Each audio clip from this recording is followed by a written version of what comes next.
మళ్ళీ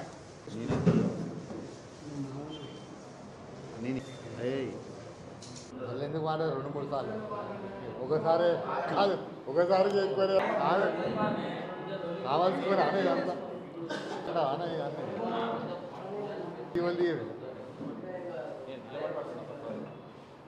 నిలబడి పట్టుకున్నాం.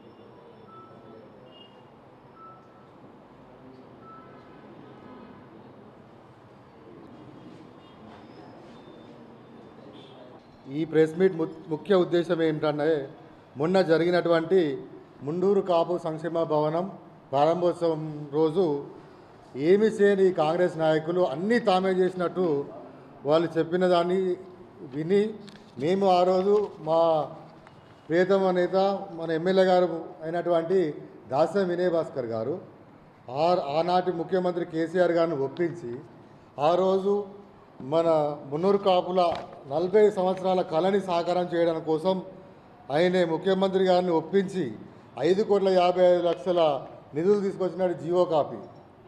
ఇది ఏమి వారు చెప్పకుండా అలాగే ఆ భవన నిర్మాణానికి పర్మిషన్ కోసము ఆడ కూడా మాస్టర్ ప్లాన్లో ఒక రోడ్డు ఉండే ఆ స్థలంలో మాస్టర్ ప్లాన్ రోడ్డు ఉంటే ఆనాటి మన మున్సిపల్ శాఖ మంత్రులు కేటీఆర్ గారిని ఒప్పించి ఆ మాస్టర్ ప్లాన్ నుంచి ఆ రోడ్డు తొలగించి అలాగే పర్మిషన్ కోసము సుమారు 75 లక్షల పన్ను కట్టాల్సి ఉండగా ఆయన మన మున్సిపల్ శాఖ మంత్రి కేటీఆర్ గారిని ఒప్పించి మెప్పించి దాన్ని 15 లక్షలు కుదించి ఆయన తీసుకొచ్చిన శ్రమ మన మున్నూరు కాపు భవనానికి ఎంతో ఉంది.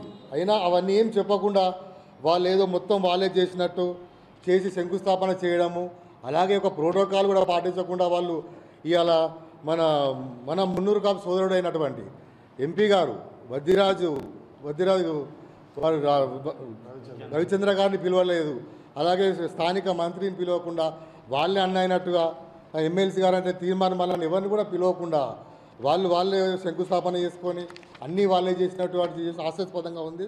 దీన్ని మేము బీఆర్ఎస్ పార్టీ ఎంత కృషి చేసిందో మేము జీవోల ద్వారా ప్రత్యేక జీవోల ద్వారా చూడండి.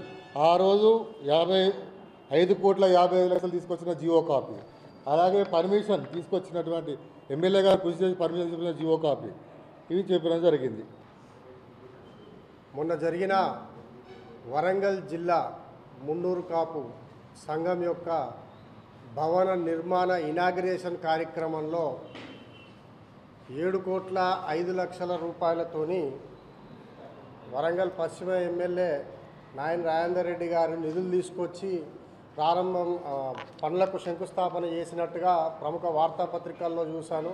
అదేవిధంగా చోటామోటా నాయకులైన తన అనుచరగణంతో ప్రెస్ మీట్లు పెట్టించి దాసం వినయ్ భాస్కర్ గారి మీద అవాకులు చెవాకులు వేలడాన్ని చూసి మనసు కలత చెంది ఈ వేదిక ద్వారా ప్రజాస్వామ్యంలో 4వ స్తంభమైన మీడియా ద్వారా మా కుల బంధువులకు కుల బాంధవులకు ప్రపంచానికి నిజాలు తెలియజెప్పే ప్రయత్నమే ఈ యొక్క ప్రెస్ మీట్ ముఖ్య ఉద్దేశం. ఆనాడు రాష్ట్రం కొత్తగా ఏర్పడిన తర్వాత 2014లో కేసీఆర్ గారు గౌరవ ముఖ్యమంత్రి అయిన తర్వాత వరంగల్ తూర్పు నుండి కొండా సురేఖ గారు, కొండా మురళీధర్ రావు గారు ప్రాతినిధ్యం వహిస్తున్న రోజులలో 2015లో మొట్టమొదటిసారిగా కేసీఆర్ గారు ముఖ్యమంత్రిగా ఉండి 2 కోట్ల రూపాయలు మున్నూరు కాపు సంఘం భవన నిర్మాణం కొరకు విడుదల చేయడం జరిగింది. అది టెక్నికల్ ప్రాబ్లమ్స్ రీత్యా, అంటే ఆ ప్లేస్ లోపల ఓ రోడ్డు ఉంది, మాస్టర్ ప్లాన్లో రోడ్డు ఉంది, ఇది టెక్నికల్గా ఇక్కడ కట్టకూడదని కలెక్టర్ ఆబ్జెక్షన్ చెప్పడం వల్ల అప్పుడు ఆ భవన నిర్మాణ కార్యక్రమం వాయిదా వేయడం జరిగింది. మొదటిసారి నిధులు తీసుకొచ్చింది కూడా మా ప్రభుత్వం, మా పార్టీ నుంచి ప్రాతినిధ్యం వహిస్తున్న ఎమ్మెల్యేనే. ఆనాడు కొండా సురేఖ గారు వరంగల్ తూర్పులో టీఆర్ఎస్ పార్టీ శాసనసభ్యులుగా కొనసాగుతుండే. తర్వాత 2018లో రెండోసారి బీఆర్ఎస్ పార్టీ అధికారంలోకి వచ్చినాక గౌరవ దాసం వినయ్ భాస్కర్ గారు వరంగల్ పశ్చిమ ఎమ్మెల్యే గారు వారు మున్నూరు కాపు భవన నిర్మాణ విషయంలో చొరవ తీసుకొని కొత్త మాస్టర్ ప్లాన్లో ఆ రోడ్డును తొలగింపజేసి అక్కడ బాకీ ఉన్న పన్నును కూడా తగ్గించి కుదించి 5,55,00,000 రూపాయల నిధులు తీసుకురావడం జరిగింది. ఆ 5,55,00,000 నిధులను తీసుకొచ్చి ఆనాటి మున్సిపల్ అడ్మినిస్ట్రేషన్ మంత్రి గౌరవ కేటీఆర్ గారి చేతుల మీదుగా ఫౌండేషన్ స్టోన్ వేయించడం జరిగింది. ఆ కార్యక్రమంలో స్వయంగా నేను పాల్గొనడం కూడా జరిగింది. గత 2 కార్యక్రమాలలో నేను వెంట ఉన్నా. ఆనాడు జిల్లా అధ్యక్షునిగా ఉన్న పెంటయ్య గారు, పెద్దలు, ఇంకా చాలామంది కుల బాంధవులు అందరూ కూడా తండోపతండాలుగా కథలొచ్చిళ్ళు. ఓ దిక్కు వరంగల్ పశ్చిమలో దాసం వినయ్ భాస్కర్ గారు, అదేవిధంగా వరంగల్ తూర్పుల్లో మేయర్గా, అదేవిధంగా 2018 నుంచి 2023 వరకు శాసనసభ్యునిగా నన్నపనేని నరేందర్ గారు, వీళ్ళిద్దరు కూడా మున్నూరు కాపు సామాజిక వర్గానికి చెందిన బిడ్డలే. అక్కడ నరేందర్ గారు దేశాపేట ప్రాంతంలో 400 గజాల భూమిని కేటాయించి కాపు సామాజిక వర్గ అభివృద్ధి కోసం అక్కడ ఆయన కృషి చేయడం, వీళ్ళిద్దరూ అన్నదమ్ములుగా పోటీ పడుతూ నగరంలో అభివృద్ధిని పరుగులు పెట్టించడం జరిగింది. కానీ వీరు చెయ్యని పనిని చేసినట్టుగా, మొత్తం ఈయన్నే చేసినట్టుగా నవ్విపోదురుగాక నాకేమి చందంగా ఉన్నా కూడా అహంకారపూరితంగా, ఆర్భాటంగా, హంగులకు పోకుంటూ ఇదంతా నేనే చేసినా అని చెప్పి మున్నూరు కాపు కులాన్ని తప్పుదోవ పట్టించే ప్రయత్నం ఈనాడు పశ్చిమ ఎమ్మెల్యే నాయన రాజేందర్ రెడ్డి గారు చేస్తున్న విధానాన్ని మేము తప్పుపడుతూ మేము సూటిగా చెప్పదలుచుకున్నాము. అయ్యా, నువ్వు తీసుకొచ్చింది కేవలం 1.5 కోటి నిధులే. ఆనాడు మా ప్రభుత్వంలో 5.5 కోట్ల నిధులు మా వినయ్ భాస్కర్ గారు తీసుకురావడం జరిగింది. ఈనాడు నువ్వు తీసుకొచ్చింది 1.5 కోటి నిధులే. ఆ 1.5 కోటి నిధులకు నువ్వు ఫౌండేషన్ స్టోన్ వేసినావు. కానీ అక్కడికి వచ్చిన మున్నూరు కాపు సోదరులు ఎవరు? కేవలం మున్నూరు కాపు నినాదం మీద మొన్న పోటీ చేసిన ప్రముఖ వైద్యుడు నగరంలో కూతవేటు దూరంలో, నువ్వు ఇనాగ్రేషన్ చేసిన ప్రాంతానికి కూతవేటు దూరంలో ఉండే కాళీప్రసాద్ గారు వచ్చిల్లా, లేకుంటే ప్రోటోకాల్ ప్రకారం ఎంపీ రాజ్యసభ అత్యధిక ప్రోటోకాల్ మా సామాజిక వర్గానికి చెందిన నేత వద్దిరాజు రవిచంద్ర గారు వచ్చిల్లా, మీ పార్టీకి మద్దతు పలికిన ఎమ్మెల్సీ పెద్ద ప్రోటోకాల్ ఆయనది కూడా నీకంటే, ఆయనను పిలిచినవా?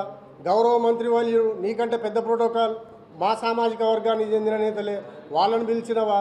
అసలు కాపు సామాజిక వర్గానికి చెందిన నేతలను ఎవరిని పిలవకుండా, కాపు సామాజిక వర్గానికి ఇన్ఫ్లుయెన్స్ చేసే నేతల సంబంధం లేకుండా నీ అనుచరగణంతో అక్కడ వివిధ కులాలకు చెందిన వాళ్ళు ఉన్నారు. అక్కడ లెక్క పెట్టి చూస్తే కాపు కులం వాళ్ళు ఎంతమంది ఉన్నారు? ఈ రకంగా నువ్వు చేసుకుంటా మాజీ శాసనసభ్యుల మీద బురద జల్లుతూ వాళ్ళు ఏ పని చేయలేదు అని చెప్పి చేయడాన్ని మేము తీవ్రంగా ఖండిస్తున్నాం. అదేవిధంగా ఈ ఎమ్మెల్యే గారికి ఉన్న పబ్లిసిటీ పిచ్చి పోవాలి. నువ్వు మొదటిసారి ఎమ్మెల్యే అయినావు, ఏదైనా చేస్తే మంచి చేయి. నీకు చేయాలనుకుంటే మా ప్రభుత్వం మళ్ళీ వచ్చేది ఉంటే ఈ పాటికి మున్నూరు కాపు కార్పొరేషన్ ఏర్పాటు అయ్యి ఉండేది. నీకు చేతనైతే మున్నూరు కాపు కార్పొరేషన్ తీసుకురా, మున్నూరు కాపుల మీద ప్రేమ ఉంటే అది చేసి చూపెట్టు. ఆ రకంగా నువ్వు కొత్తగా ఏదన్నా పని చేయాలి. కానీ ఆల్రెడీ చేసిన వాళ్ళు, మందికి పుట్టిన పొలగాలు మన పొలగాలు అయితే రానండి, నాకు అర్థం కాక అడుగుతాను. వేరే వాళ్ళు చేసిన పని నువ్వు చేసినా నేను ఎందుకు చెప్పుకుంటాను?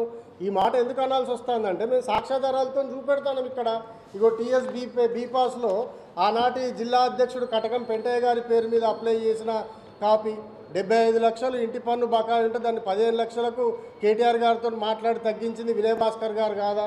ఇగో వినయ్ భాస్కర్ గారు పెట్టిన లెటరు 2023లో వారు పెట్టిన లెటర్ ఆధారంగా 5,55,00,000 రూపాయలు శాంక్షన్ అయింది.